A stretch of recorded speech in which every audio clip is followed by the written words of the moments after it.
दोस्तों, हम सभी जानते हैं कि हमारा भारत देश एक बहुत ही प्राचीन और सांस्कृतिक देश है। हमारे पूर्वज बहुत ही होशियार और प्रभावशाली लोग थे, जिन्होंने बहुत सारी विद्याएं हासिल की थी और उन्हीं के अभ्यास से बहुत सारे सफल आविष्कार भी किए थे। वो इतने जानकार थे कि वो हमारे पास्ट और फ्यूचर की होने वाली सारी गतिविधियों के बारे में जानकारी रखते थे। उनकी ये सब जानकारी उन्होंने वेदों और ग्रंथों में लिखकर हमारे लिए विरासत के तौर पर छोड़कर गए हैं, ताकि हम अपने इतिहास को जान सके और ज्ञान प्राप्त कर आगे बढ़ सके और इसका सही इस्तेमाल कर सके। हम आज जो भी आविष्कार करते हैं, लेटेस्ट टेक्नोलॉजी यूज करते हैं, उन सब का मूल आधार वही ग्रंथ है जो वो विरासत में हमारे लिए छोड़कर गए थे। यही वजह है कि दुनिया भर के लोग हमारे इस प्रतिभावान संस्कृति को जानने और स्टडी करने भारत आते हैं और बहुत ही ज्यादा प्रभावित भी होते हैं। हमारे पूर्वजों ने इस ज्ञान को हासिल करने के लिए बहुत कठिन तपस्या की थी। ऐसी कठिन तपस्या की वजह से उन्होंने हजारों सालों से भी पुराने वेदों में छुपे हुए रहस्यों को पहचाना था और इसी ज्ञान के बदौलत उन्होंने कई कुदरत के रहस्यों को उजागर भी किया था। इन्हीं रहस्यों पर आधारित है आज के इस वीडियो में दिखाए गए आविष्कार, जो कि हमारे पूर्वजों ने कड़े अभ्यास से प्राप्त किए थे और उनका वर्णन ग्रंथों एवं वेदों में किया था, ताकि हम लोग उसका इस्तेमाल कर हमारा आज आसान बना सके। पर हमारे भारत पे हुए विदेशी हमलों की वजह से हमारे पूर्वजों को उनके आविष्कारों का सही श्रेय मिल न सका और उसका श्रेय किसी और को मिल गया। आज के इस वीडियो में हम उन्हीं आविष्कारों के बारे में जानेंगे जिसके असली खोजकर्ता हमारे पूर्वज है, न कि कोई विदेशी। इस वीडियो में दिए गए जानकारी से हमारी कोशिश यही है कि हम हमारे पूर्वजों को उनका खोया सम्मान दिला सके और उनके बारे में गर्व महसूस कर सके। तो चलिए दोस्तों, अब चलते हैं उनके इन्हीं आविष्कारों की तरफ। इसमें पहले नंबर पे है परमाणु सिद्धांत, यानी कि अंग्रेजी में एटॉमिक थियरी। ये हम सभी जानते हैं कि अंग्रेजी भौतिक एवं रसायन विज्ञानी जॉन डाल्टन, जिन्हें हम इस परमाणु सिद्धांत का पूरा श्रेय देते हैं, पर यह सच नहीं है दोस्तों।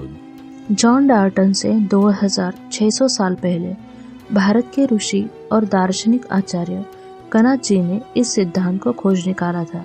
आचार्य कनाद जी का जन्म गुजरात के प्रभाकर क्षेत्र, जो कि द्वारका के पास मौजूद है, वहाँ ईस्वी सन पूर्व 600 में हुआ था। उनका असली नाम कश्यप था। ऋषि कनाद जी ने इस विचार को जन्म दिया था कि अणु पदार्थ का अविनाशी कण है। उन्होंने ये भी कहा था कि अणु के दो चरण हो सकते हैं, एक पूर्ण विराम अवस्था और दूसरा गतिमान अवस्था। ऋषि कनाद जी वैश्विक दर्शन के संस्थापक भी थे। इसी से ये बात अधिक साफ होती है कि परमाणु सिद्धांत के असली खोजकर्ता ऋषि कनाद जी हैं, जॉन डाल्टन नहीं। अब आते हैं नंबर 2 की तरफ। नंबर 2 पे आता है वायु विज्ञान, जिसे अंग्रेजी में एरोडायनामिक्स कहा जाता है। वायु विज्ञान की खोज भी ऋग्वेद के समय में हो गई है और इसके असली खोजकर्ता थे ऋषि कण्व जी, जो कि ऋषि अंगिरस के वंशज थे और एक महान ऋषि भी थे। वायु विज्ञान ऋषि कण्व जी द्वारा ऋग्वेद खंड में समझाया गया है, जो ऋषि कश्यप ने लिखा है। आज भी अगर आप देखना चाहो तो ऋग्वेद ग्रंथ में इसका पूरा वर्णन देखने मिल जाएगा, जो हमारे लिए बहुत ही पवित्र ग्रंथ माना गया है। नंबर 3 पे है गुरुत्वाकर्षण नियम, यानी कि लॉ ऑफ ग्रेविटी, जिसे आज हम न्यूटन लॉ के नाम से जानते हैं। पर असल में इस नियम की खोज न्यूटन ने नहीं, बल्कि न्यूटन से भी 1200 साल पहले हमारे प्राचीन खगोल विज्ञानी भास्कराचार्य जी द्वारा खोजा गया था। उनके एक प्रसिद्ध ग्रंथ सिद्धांत शिरोमणि में इसका पूरा विवरण दिया गया है, जो ईस्वी सन पूर्व 400 से 500 वर्ष इस बीच लिखा गया था। इसमें लिखा गया है कि पृथ्वी आसमानी पदार्थों को अपनी विशिष्ट शक्ति से अपनी ओर खींचती है और इस वजह से आसमानी पदार्थ पृथ्वी पर गिरते हैं। इससे यह भी साबित होता है कि गुरुत्वाकर्षण नियम के असली खोजकर्ता हमारे भास्कराचार्य जी हैं, ना कि सर आइजैक न्यूटन।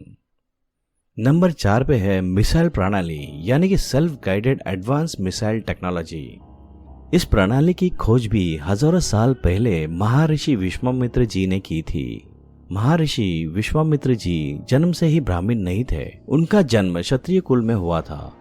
ऋषि वशिष्ठ जी से कामधेनु गाय को पाने के लिए खोए युद्ध में मिली हार के बाद से वे तपस्वी बने। उनके किए गए तप और हासिल किए गए ज्ञान के कारण ही उन्हें महर्षि की उपाधि मिली थी। साथ ही साथ उन्हें चारों वेदों और ओंकार का ज्ञान भी प्राप्त हुआ था। उन्होंने अपनी कड़ी तपस्या से भगवान शिव को भी प्रसन्न कर लिया था और उनसे अस्त्र विद्या पाली थी। इस विद्या के बदौलत उन्होंने प्रक्षेपास्त्र मिसाइल प्रणाली की खोज भी की थी, जिसे हम आज advance self guided missile technology के नाम से जानते हैं।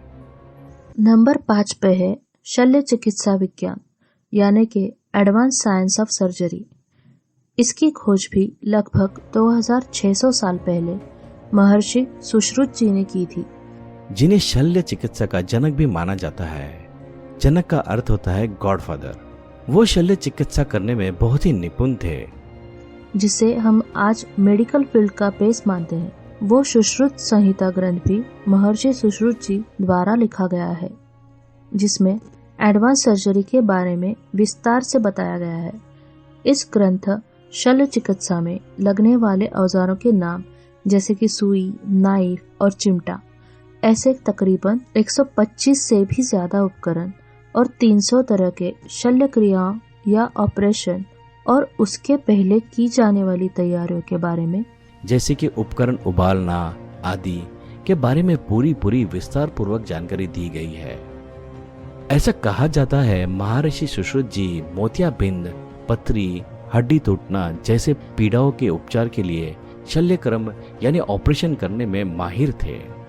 यही नहीं, आज के मेडिकल साइंस द्वारा की गए एडवांस सर्जरीज जैसे त्वचा बदलना यानी कि स्किन ट्रांसप्लांट और प्लास्टिक सर्जरी, ऐसे और भी आधुनिक सर्जरीज में हमारे महर्षि सुश्रुत जी हजारों साल पहले ही माहिर थे। और नंबर 6 पे है वायु विज्ञान यानी कि एरोप्लेन का आविष्कार। हमारे धर्म ग्रंथों के अनुसार ऋषि भरद्वाज जी को वायुयान का आविष्कारक माना जाता है, जबकि आधुनिक विज्ञान के अनुसार हम राइट ब्रदर्स को इसका जनक मानते हैं। ईस्वी सन पूर्व 4वीं शताब्दी में महर्षि भारद्वाज जी द्वारा लिखित पाठ, जो कि 1875 में भारत के एक पुरातन मंदिर में खोजा गया था, वो आज भी वहाँ पे देखने मिल सकता है। इसमें शास्त्र के जरिए वायुयान को गायब करने के असाधारण विचार से लेकर एक ग्रह से लेकर दूसरे ग्रह तक एवं एक दुनिया से लेकर दूसरी दुनिया तक ले जाने के बारे में जानकारी दी गई है। अर्थात प्राचीन वायुयान के संचालन, लंबी उड़ानों के लिए सावधानी, तूफान और बिजली से वायुयानों की सुरक्षा संबंधित खोज का विवरण दिया गया है। इस वजह से और धर्म ग्रंथों के अनुसार भी ऋषि भारद्वाज जी को वायुयान का आविष्कारक माना गया है, और जिसका सबूत भी है, जिसके बारे में हम सभी जानते हैं और मानते भी है, वो है पुष्पक यान। और आखिर में नंबर 7 पे है नक्षत्र की खोज यानी कि स्टार कॉन्स्टलेशंस। दोस्तों, नक्षत्र की खोज ऋषि गरुड़ मुनि जी ने कई वर्षों पहले की थी। उन्होंने श्री कृष्ण और अर्जुन के बारे में नक्षत्र विज्ञान के आधार पर जो कुछ भी बताया था वो सब सही साबित हुआ था। कौरव पांडवों के बीच हुई महाभारत युद्ध विनाशक साबित होगा, ये भी उन्होंने युद्ध से बहुत पहले ही बता दिया था। उन्होंने ये सब उस वक्त की तिथि, नक्षत्रों की स्थिति को देखकर उनका पूरा अभ्यास करके यह अनुमान निकाला था, और अंत में वही हुआ जो उन्होंने बताया था। उनके बताए हर एक बात सही साबित हुई थी। तो दोस्तों, आपको नहीं लगता कि आज इस वीडियो में इन सब ऋषि मुनियों के बारे में जानकर ये बात साबित हो जाती है कि हमारे पूर्वज बहुत होशियार और पढ़े लिखे थे।